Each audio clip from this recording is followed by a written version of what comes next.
ఇక ఆంధ్రప్రదేశ్ రాజకీయాల విషయానికి వస్తే రిమాండ్ లో ఉన్న మాజీ మంత్రి వైసీపీ నేత సీదిరి అప్పలరాజును ములాఖత్ లో కలవడానికి వైసీపీ అధినేత మాజీ ముఖ్యమంత్రి జగన్మోహన్ రెడ్డి ఇవాళ శ్రీకాకుళం వెళ్తూ ఉన్నారు.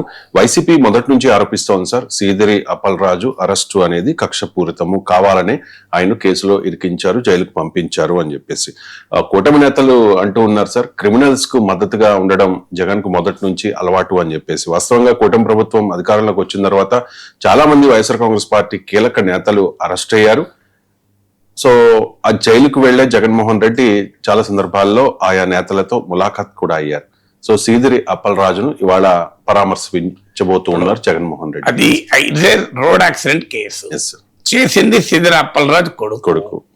తండ్రి అతన్ని కాపాడే ప్రయత్నం చేశాడది ఆరోపణ అంటే ఇప్పుడు నిందితుల దశలోనే ఉన్నాడు తప్ప నేరస్తుడుగా నేమ్ రుజువు కాలేదు.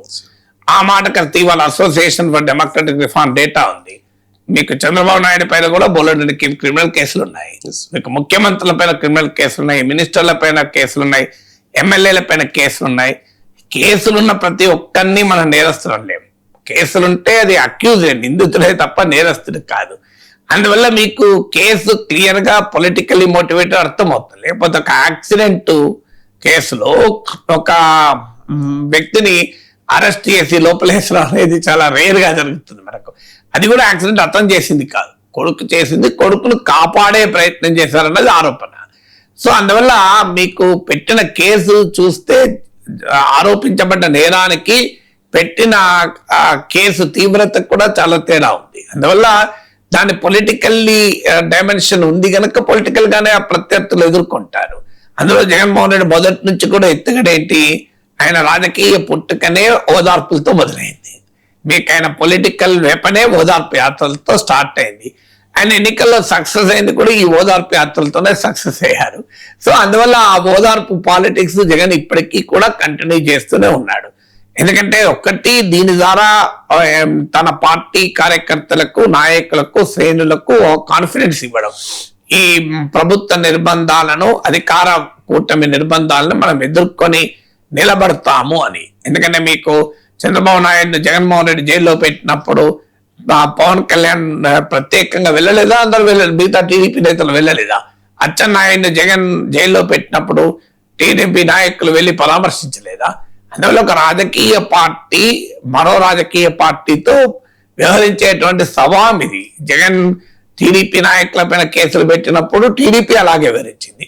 ఇప్పుడు కూటమి జగన్ పైన కేసులు పెట్టినప్పుడు కూటమి వైసీపీ నాయకులు కూడా అలాగే వివరిస్తున్నారు. అందువల్ల ఈ ఓదార్పు పాలిటిక్స్, పరామర్శ పాలిటిక్స్ అనేది రాజకీయ ప్రక్రియలో భాగమైంది. సో అందువల్ల ఇదేమి కొత్త ఏమీ కాదు. అయితే జగన్మోహన్ రెడ్డి ఏంటంటే ప్రతి అంశాన్ని కూడా ఒక బల ప్రదర్శనగా మార్చి పబ్లిక్ మొబిలైజేషన్ ద్వారా తన స్ట్రెంగ్త్ ను, తన రిలవెన్స్ ను పొలిటికల్ స్పేస్ లో ప్రదర్శించడం అనేది ఆయన స్టైల్ ఆఫ్ పాలిటిక్స్. అది మీరు మిర్చి రైతులు కానీ, మామిడి రైతులు కానీ, పొగాకు రైతులు కానీ, అది సీదిరి అప్పలరాజు పరామర్శ కానీ, అంబటి రాంబాబు పరామర్శ కానీ, ఏదైనా స్టైల్ ఒకటే. ఆ స్టైల్ ఏంటంటే తన నాయకత్వంలో ఒక పెద్ద బల ప్రదర్శన చేయడం అనేది. సో ఈ పొలిటికల్ వెపన్ అనేది జగన్ వాడుతూ ఉంటాడు. ఇప్పుడు దీని కల్మినేషన్ ఓదార్పు యాత్రల, ఈ పరామర్శ యాత్రల, నిరసన యాత్రల కల్మినేషన్ మీకు పాదయాత్ర స్టార్ట్ అవుతుంది 2027 డిసెంబర్ లో అనుకుంటాను. ఆల్రెడీ అనౌన్స్ చేసే షెడ్యూల్ ప్రకారం పాదయాత్ర మొదలవుతుంది. అంటే ఈ యాత్ర మొబిలైజేషన్ టాక్టిక్ అనేది జగన్మోహన్ రెడ్డి మొదటి నుంచి చేస్తున్న పని. ఆంధ్రప్రదేశ్ రాజకీయాల్లో మీకు రాజశేఖర్ రెడ్డి పాదయాత్రతో మొదలైంది. ఆ తర్వాత చంద్రబాబు నాయుడు మీకోసం యాత్ర, నారా లోకేష్ యువగలం యాత్ర, మళ్ళీ జగన్మోహన్ రెడ్డి మధ్యలో పాదయాత్ర, ఇప్పుడు పాదయాత్ర. అందువల్ల ఈ ఓదార్పు యాత్ర, పరామర్శ యాత్ర మీకు అలాగే పాదయాత్ర, this part of the political lexicon of Andhra Pradesh. So అది వాళ్ళ కొత్తగా మొదలయ్యేది కాదు, కొత్తగా ఎండ్ అయ్యేది కాదు. కానీ జగన్మోహన్ రెడ్డి చేస్తున్న ఒక ఈ టాక్టిక్స్ లో ఒక డైమెన్షన్ ఏంటంటే పబ్లిక్ ఇష్యూస్ మీద చేసేటప్పుడు ప్రజల్ని ముందు పెట్టాలి. అక్కడ కూడా పొలిటికల్ స్లోగన్స్, పొలిటికల్ స్ట్రాటజీనే ముందు పెడుతున్నాడు.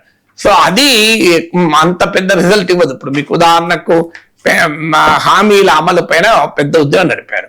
దానికి మాకు పింఛన్లు కావాలి, ఎప్పుడు ఇస్తారు పింఛన్లు అని ఉద్యమం మొదలు పెడితే మీకు పింఛన్ రాని ప్రతి ఒక్కరూ రియాక్ట్ అవుతారు. ఎప్పుడు ఇస్తారు పింఛన్? ఎందుకంటే కూటమి ప్రభుత్వం వచ్చాక ఈ 2.5 ఏళ్లలో మీకు 60 ఏళ్ళు నిండిన వారు చాలా మంది ఉంటారు కదా, వాళ్ళకి పెన్షన్స్ రావడం లేదు. అలాగే ఈవెన్ కొన్ని సెక్షన్ల ప్రజలకు తక్కువ వయసు కూడా ఇస్తామన్నారు, వాళ్ళకి ఇవ్వలేదు. మరి పెన్షన్లు ఎప్పుడు ఇస్తారు? కొత్త రేషన్ కార్డులు ఎప్పుడు ఇస్తారు? ఇలాంటి ఉద్యమాలు కనుక నడిపితే వైసీపీకి ఉపయోగపడేది. కానీ దాన్ని కూడా పొలిటికలైజ్ చేసేసి వెన్నుపోటుకు 2 రోజులు అని చెప్పి దాన్ని ఒక రాజకీయ నినాదంగా మార్చేసే వరకు దాని ఇంపాక్ట్ తగ్గిపోతుంది. మీరు రైతుల విషయంలో కూడా అదే, మిర్చి, మామిడి, పొగాకు, ఆక్వా, రైతుల ఇష్యూలు, రైతుల పోరాటాలు, రైతు డిమాండ్లు ముందు కాకుండా అక్కడ కూడా మళ్ళీ జగన్మోహన్ రెడ్డి బల ప్రదర్శనే ప్రధానంగా. ఆయన చుట్టూ రాజకీయ సమీకరణ చేయడం, సమస్య చుట్టూ సమీకరణ చేసినప్పుడు దానికి పొలిటికల్ స్ట్రెంత్ ఎక్కువ ఉంటుంది.